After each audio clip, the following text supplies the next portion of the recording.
আসসালামু আলাইকুম দর্শক শ্রোতা, সবাই কেমন আছেন? আশা করি ভালো আছেন। আমি এই মুহূর্তে আছি খলিফারহাট উচ্চ বিদ্যালয়ের মাঠে। এখানে প্রতি বছরের মতো এবারও গরুর বেচা কেনার আয়োজন করা হয়েছে। তো আপনারা দেখতেই পারছেন ইতিমধ্যে অনেকগুলো গরু কিন্তু এখানে উপস্থিত আছে এবং অনেক মানুষই আছে। এটা কিন্তু আমার প্রথম পার্টটা।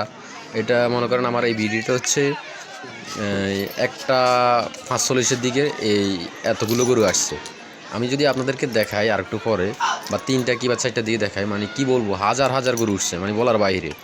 এখানে দেখা যাইতেছে অনেকে বলতেছে ইন্ডিয়ান গরু আসে নাই, আবার অনেকে বলতেছে যে নেপালের গরু আসে নাই, কিন্তু তার বদলে দেখা যাচ্ছে ইন্ডিয়ান গরু প্রচুর পরিমাণের গরু।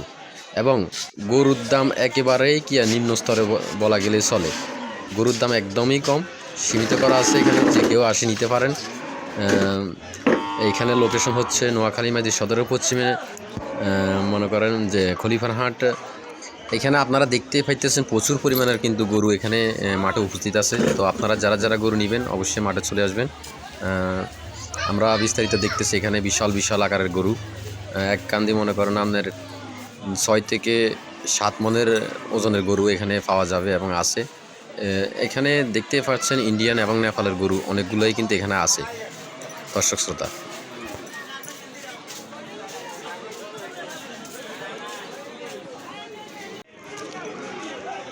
এই যে আপনারা দেখতে পাইতেছেন কিন্তু গরু এখনও আসতেছে। এখন বাজে অন্তত 3টা 45 মিনিট, কিন্তু এখনও গরু কিন্তু মাঠে কি প্রবেশ করতে আছে।